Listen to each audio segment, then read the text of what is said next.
Corría el año 2023, cuando un grupo de jovencitas, bueno, ellas se sentían jovencitas, comenzaron a tomar clases del curso de arte educativo que dictaba el Centro de Formación Acompañante. Sí, ese que dirige es Julio Agua. Al mando de las tiquiteras, el hijo de la carrera, estaba la Sabri Polio, la que le gusta hacer stickers de cualquier cosa que se le cruce en su camino. Dejando a de cháchara y pasando la formación, encontramos en el arco a la Maru, lista para meter bocado, hacer catarsis y meternos en estos días. Defendiendo al plantel, Wen, sindicalista por excelencia, siempre dispuesta a defender los derechos que le convienen. En el medio campo, Orne, Silvi y Sabi, las princesas de oro. No charlan tanto como las otras, ni son tan ruidosas, pero cuando les toca el turno, las clavan a la mudo. De delantera, Mari, Cele y Christine, dispuestas a pelearse entre ellas para ver quién tiene la última palabra. Y así provocan lo que todos suponemos. Dame la H, dame la E, la C, la A, la T, la O, la M, la D, la E.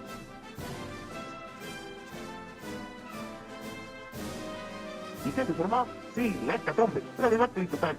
Estas estudiantes proponen hacer un proyecto de acompañamiento terapéutico en consumo problemático de sustancias. ¿Lo lograrán? Lo sabremos en el próximo capítulo. Y recuerden, esto fue Intervenciones en el Recuerdo.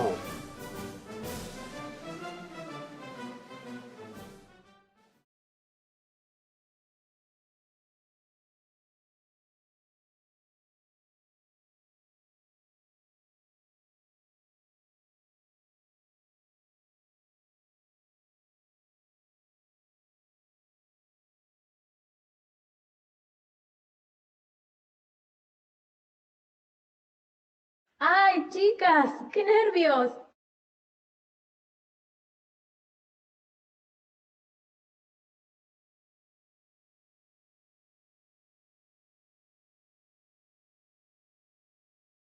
Hola chicas, yo rompiendo los cocos, pero no se olviden de hacer hincapié en lo que charlamos de metapraxis.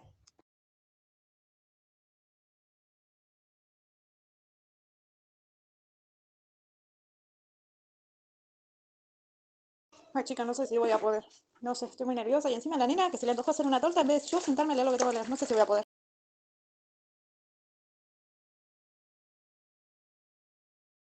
Hola, chicas. No puedo más de la alegría. Les pido, por favor, si alguna puede grabar la reunión, así después la escuchamos todas. Hola, buenos días, ¿cómo están? Las estaba esperando. Tomen asiento, por favor. Buenos días, muchas gracias. Bueno, me gustaría saber un poco más sobre el proyecto. Ya lo leí punto por punto, pero quería un poquito más de detalles. Bueno, para poder comprender cómo surge la necesidad de poder crear este proyecto, es necesario poder comprender y entender que lo que se busca es crear una red, una articulación entre educación y salud. Justo ahí en el medio de los dos espacios, es ahí donde vendría a efectuarse nuestra labor. Es necesario que como adultos todos podamos comprender de que no siempre los jóvenes que tienen consumos problemáticos aceptan ayudas que se pueden ofrecer desde educación, desde los equipos orientadores que trabajan en educación, que buscan articular desde, sea con Envión o sea con los centros de prevención de adicciones de cada lugar, o con las mismas salud mental, no siempre aceptan los tratamientos y las ayudas que se les pueden ofrecer. Entonces, insisto que es justo ahí donde estaría nuestra labor. Que sea ese equipo de ese EOE quien nos contacte para poder pactar una reunión con ellos y con las autoridades de cada institución y poder de esa manera comenzar a tener los primeros diálogos preliminares y de esa situación a trabajar.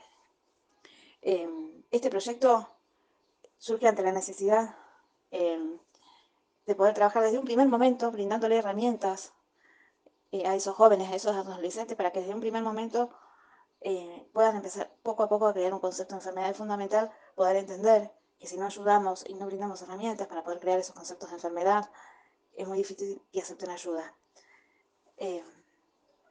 También, ¿por qué hablamos de diálogos preliminares?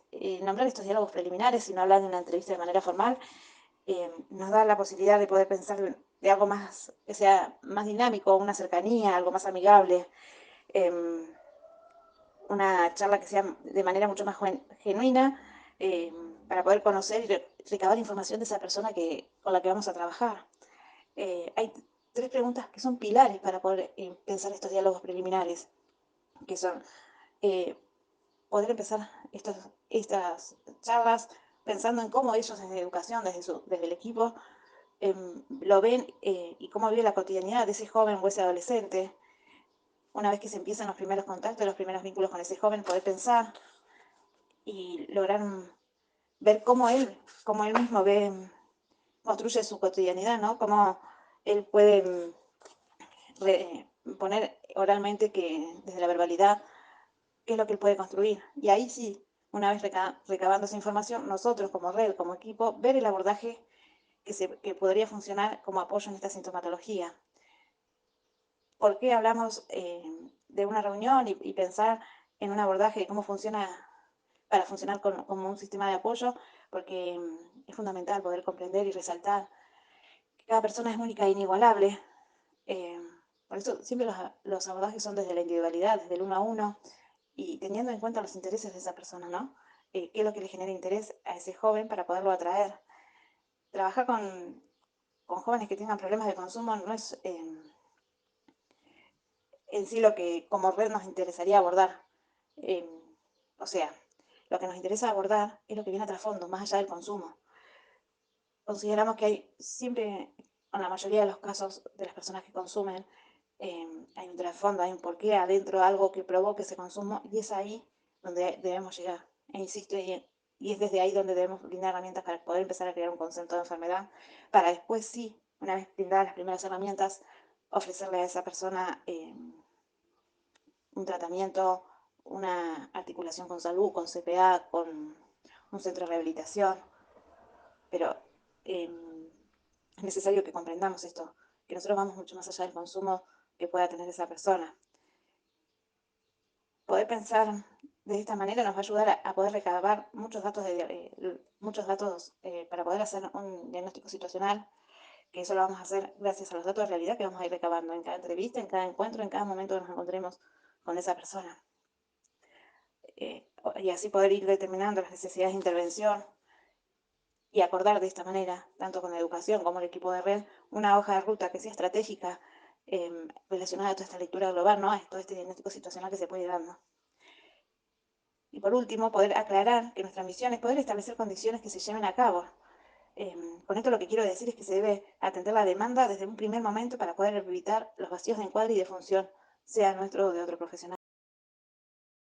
Además de las informaciones que me brindaron, ¿qué me podrían decir un poco sobre el objetivo principal? En este punto lo que más nos interesa resaltar es que el acompañante terapéutico tiene un triple rol dinámico. Por un lado, el rol de agente social de la salud. Por otro, el de auxilio personalizado. Y además, el de portamisión de la clínica.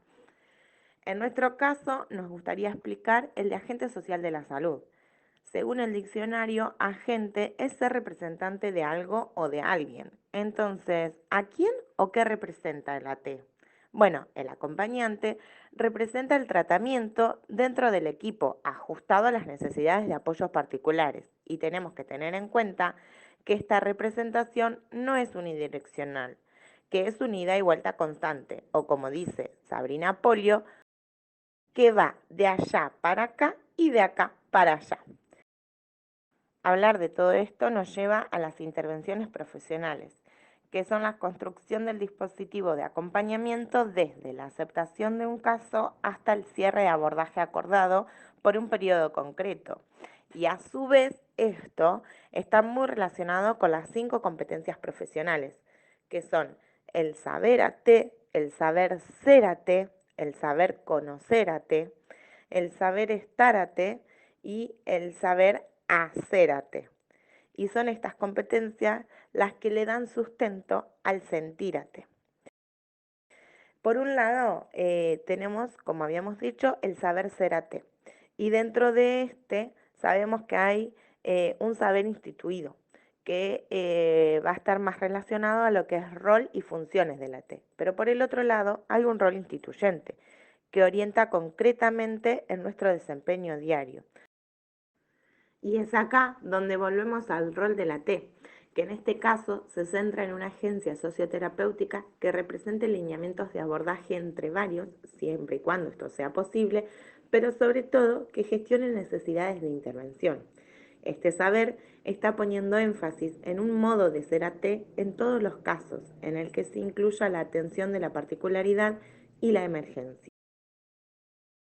Y además me gustaría saber también sobre los objetivos específicos. El modelo social, con un nuevo paradigma de tratamiento actual, con un desarrollo teórico y normativo, considera que las causas que originan la discapacidad no son religiosas ni científicas, sino sociales. Desde este punto de vista se puede decir que las personas pueden contribuir valorando la inclusión y el respeto por las personas. Este modelo se relaciona con los valores esenciales que fundamentan los derechos humanos, como son la dignidad humana, la libertad personal y la igualdad, que propician la disminución de barreras y da lugar a la inclusión, cuyos principios básicos son la autonomía personal, la no discriminación, la accesibilidad universal, la normalización del entorno, el diálogo civil, entre otras. Ya aprendimos que la información que la T comparte al equipo está basada en las barreras de acceso a la mayor autonomía posible. Un tema importante también, ¿cómo sería el tema de los beneficiarios? Teniendo en cuenta que los beneficiarios van a ser jóvenes y adolescentes en el ámbito educativo, es que tenemos que prestar atención a la demanda. Y podemos citar al colega José González, que en su libro Encrucijadas entre el ser y la praxis del acompañamiento terapéutico, nos dice que existen 3 tipos de demandas inapropiadas en todo ámbito de intervención: las demandas de tipo pedagógicas, las demandas de tipo asistencialistas y las demandas de tipo comodín. Y como AT, satisfacer estas demandas nos lleva a cometer una mala praxis y sin resguardo legal. Cubrir estas demandas trae consecuencias, las cuales son que pasamos a ser parte disfuncional del sistema familiar, institucional y comportamental del usuario. Además, que favorecemos a un estancamiento del colectivo profesional en general. Dificultades en la búsqueda y en la inserción laboral, además de la pérdida de identidad profesional, y una mala praxis que deja como saldo un servicio calificado para el acompañado y para la sociedad en general. Es la particularidad de cada caso lo que nos va a determinar si la demanda es inapropiada o no. Las falencias éticas que podemos encontrar en el acompañamiento terapéutico son acompañamiento terapéutico en el caso que el acompañado sea un familiar, un amigo, un allegado. Entablar una relación amorosa con el acompañado o con cualquier miembro de su familia, realizar tareas asistencialistas, ejecutar acciones solo porque las demanda alguien más, trabajar por menos del valor ético acordado por el colectivo o sobrepasarlo ampliamente, sobrefacturar sin acuerdos y por cargas horarias desproporcionadas, y comenzar y sobre todo finalizar, abandonar un acompañamiento de forma abrupta. Y para comprobar la mala praxis hay que tener en cuenta unos parámetros de evaluación, como la imprudencia, que es la ausencia de cautela, de precaución, de buen juicio; la inoperancia, negligencia protocolar, descuido; la impericia, falta de sabiduría técnica y práctica, inhabilidad profesional; y la inobediencia, que es el comportamiento opuesto al reglamento por el Código de Ética colegiada profesionalmente. Muy interesante. ¿Me pueden explicar un poquito también el funcionamiento? Respondiendo a lo planteado en el proyecto, podemos decir entonces que cuando hablamos de acompañamiento terapéutico, es necesario aclarar, para llevar a cabo nuestra función, que es importante atender a las demandas del acompañamiento terapéutico, desde el primer momento, para evitar los vacíos en el encuadre. Cuando desatendemos estas demandas que resultan ser inapropiadas, tanto en la etapa de inserción como durante los procesos de acompañamiento, pueden surgir situaciones que generan vacíos, como desconocer el rol de la T, que se generen solicitudes inadecuadas, poniendo en duda el tecnicismo de los abordajes, y la práctica de acompañamiento terapéutico. Otra puede ser la falta de coordinación con el equipo, la falta de equipo y la falta de solicitud formal del acompañamiento terapéutico. Estas son otras de las demandas inapropiadas que generan esos vacíos de encuadre. Por eso son tan importantes los diálogos preliminares, porque permiten proponer el encuentro o entrevista y determinar un encuadre claro, y dar lugar a la estrategia de tratamiento. Uno de los elementos fundamentales para posicionarnos dentro del acompañamiento y que nos va a dar las coordenadas para avanzar y trabajar en equipo para poder operar es el diagnóstico situacional. Para poner en práctica este registro, tenemos que tener en claro nuestros ejes de acción profesional y presente el método del bucle dinámico que nos ofrece Mary Richmond, de conocer para comprender, comprender para reflexionar y reflexionar para accionar. Así entonces tendremos elementos fundamentales para posicionarnos dentro del acompañamiento, coordinar para avanzar y trabajar en equipo para poder operar, donde a través de la lectura interpretativa de la realidad del acompañado podemos empezar a trabajar en las necesidades de intervención y aplicar, por ejemplo, la promoción interdisciplinaria, armar un equipo, motivar el tráfico de información dentro de ese equipo, la psicoeducación a través de la ejecución de diferentes niveles de apoyo, el asesoramiento teniendo en cuenta reglamentaciones como tecnicismos, como también saber cuándo y cómo realizar un cierre o la derivación cuando sea necesario. En estas problemáticas complejas es necesario tener claro y consolidado estos conocimientos para llevar adelante y poder ejercer el acompañamiento terapéutico de la mejor manera ética y profesionalmente. Retomando un poco lo que nos dice Maru y Cele, la idea de este proyecto surge en el ámbito educativo a partir del acercamiento espontáneo de un joven que, sin ser él el acompañado, se aproximó y compartió su realidad con la AT. Esos testimonios, esos relatos son, a decir de Sabrina Polio, evidencias, manifestaciones cara a cara. Esas evidencias contienen indicios, señales, pistas que nos llevan a construir inferencias, a sospechar que detrás de esa evidencia, de esa manifestación, hay algo. Nos llevó a preguntarnos ¿por qué se acercó a la T? ¿Por qué no a una docente o al equipo orientador? ¿Solo por verla ahí en el patio con su acompañado? ¿O qué de la presencia de la AT ahí en el cole, en su cotidianidad, lo animó? Nos podemos hacer muchas otras preguntas. Y al ir a buscar las respuestas y obtener datos de realidad, construimos una lectura interpretativa acerca de qué está pasando, pero sobre todo acerca de lo que podríamos hacer como acompañantes terapéuticas para contribuir a la posible solución problemática. Y eso fue lo que nos trajo a este punto, a este proyecto, para pensar y articular una red entre las áreas de educación, desarrollo social y salud que pueda atender a las demandas de estos jóvenes, que aunque parezca no haber ninguna, si se determinan las necesidades de intervención adecuadas, emergen. Entendí perfectamente. Y sobre las actividades, ¿qué me podrían decir? Adentrándonos en el campo de nuestra profesión, las actividades son la excusa para poner en práctica las actuaciones interventivas. La actuación es el hacer intencionado que realizamos en realidad en un abordaje terapéutico para lograr algún objetivo prediseñado y que adquiere una característica interventiva.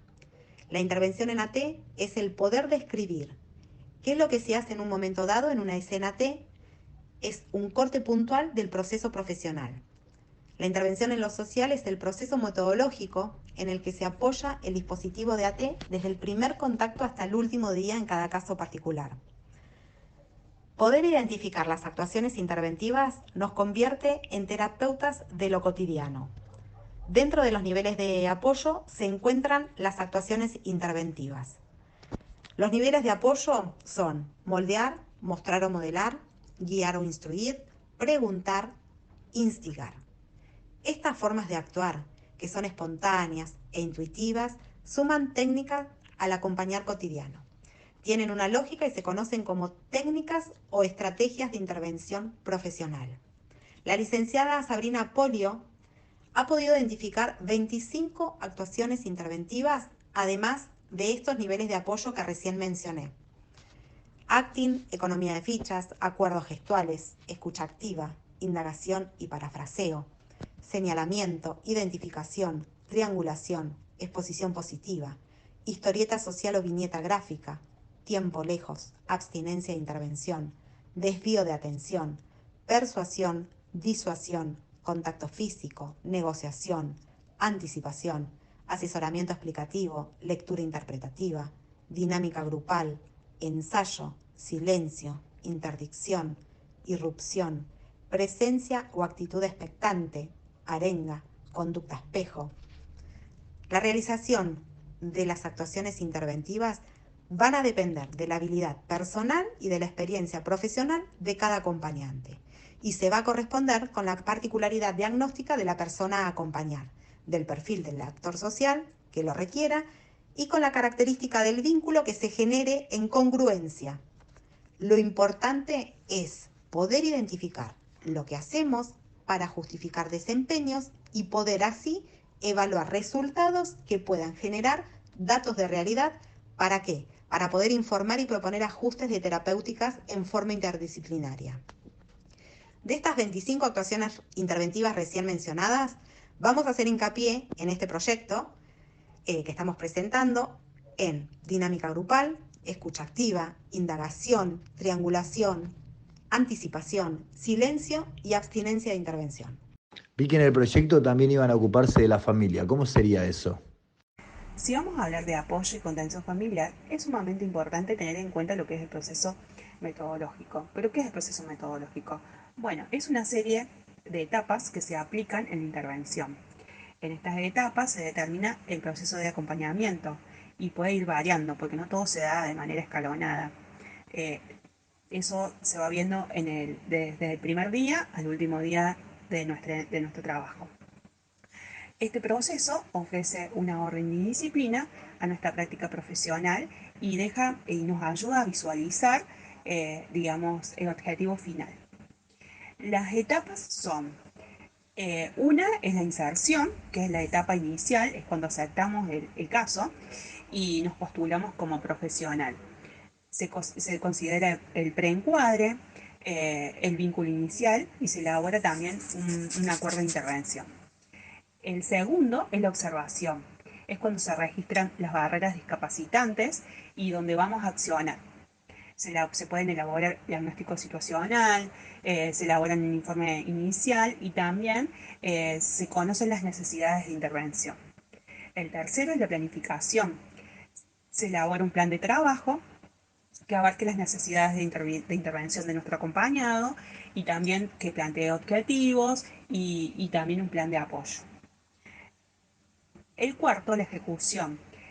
En la práctica se ejecuta la técnica de la observación y también podemos registrar acontecimientos y datos. El quinto, el monitoreo, que implica información, motivar acuerdos, coordinar reuniones con los equipos, supervisar el abordaje y elaborar informes de seguimiento. El sexto, evaluación, que define un cierre del caso, continuidad o derivación del mismo. Bueno, me gustaría felicitarlas porque uno de los puntos que más me gustó es sobre la evaluación, ya que lo plantean como algo constante y permanente durante todo el proyecto. Para elaborar la evaluación de nuestro proyecto, vamos a utilizar una herramienta, que son los informes, que se van a presentar trimestralmente y van a tratar sobre la actividad colectiva y sobre cada usuario en particular.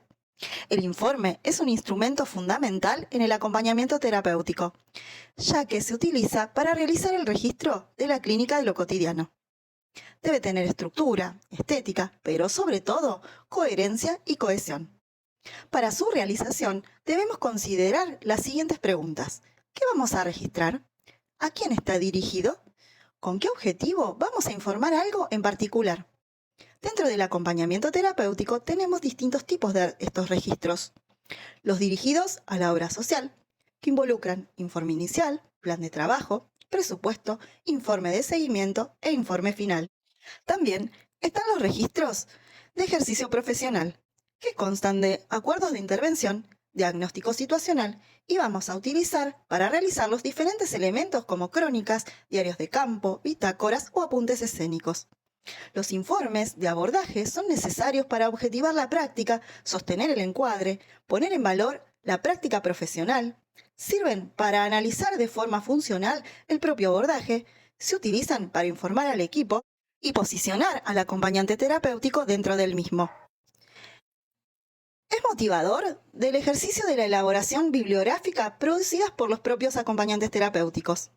El informe, además de ser una guía práctica, funciona también como un elemento probatorio y un resguardo legal. Estos documentos plasman el encuadre que debe ser unilateralmente establecido, bilateralmente acordado, personalmente escrito y conjuntamente firmado, ya que constituye un acuerdo de intervención conformado sobre variables estables como son honorarios, horario, escenario de intervención, y sobre variables dinámicas como la vinculación, el saber cotidiano, la diagnosis, detección de barreras, coordinación, utilizando estrategias acordadas, agencia terapéutica, apoyos necesarios, monitoreo y ajustes razonables. Estas variables se irán modificando según las necesidades y demandas que surjan en la clínica de lo cotidiano, siempre teniendo en cuenta que el encuadre debe ser abierto y flexible. Al realizar un informe, los objetivos tienen que estar puestos sobre el abordaje del acompañamiento terapéutico y no sobre la persona. Al redactar los objetivos generales, siempre se determina a priori la inclusión. Y cuando se trata de los objetivos específicos, se hace foco en la autonomía posible del usuario, identificando el objeto de estudio, que son las barreras que impiden esa autonomía, y determinando las necesidades de intervención. El acompañamiento terapéutico propone acciones de abordaje de las habilidades sociales dentro de las posibilidades de cada acompañado en particular. Como último punto, dejamos a consideración los siguientes tips de redacción de informes y plan de trabajo. Cuidar de no repetir palabras. No repetir conectores. Tener a mano plantillas para comenzar oraciones. Por ejemplo, se observó que, se ha tomado nota sobre. Elegir un solo tiempo verbal. Escribir siempre en tercera persona. No citar autores ni corrientes teóricas. Recordemos que se trata de un documento que debe informar lo que se hace. Redactar en formato de tips. Bueno, muchísimas gracias por haber venido a explicarme el proyecto y en la brevedad nos estaremos comunicando.